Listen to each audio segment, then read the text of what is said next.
ছেড়ে গেছিলা কেন? ভালোবাসার জন্য। অতটা পাইছো, তুমি আর কোনোদিন কখনো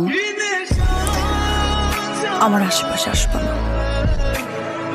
আমি কি আর কোনোদিন তোমার পাবো না? না, মানুষ আমারে পাগল বলে, আমি নাকি পাগল? আমি তো পাগল সেই দিনই হয়েছি যেদিন আমি পুষ্পরে দেখছি।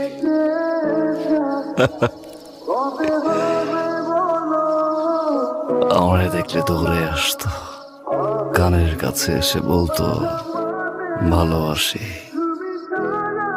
ভালোবাসি। এই জায়গাটায় মাথা রেখে বলছিল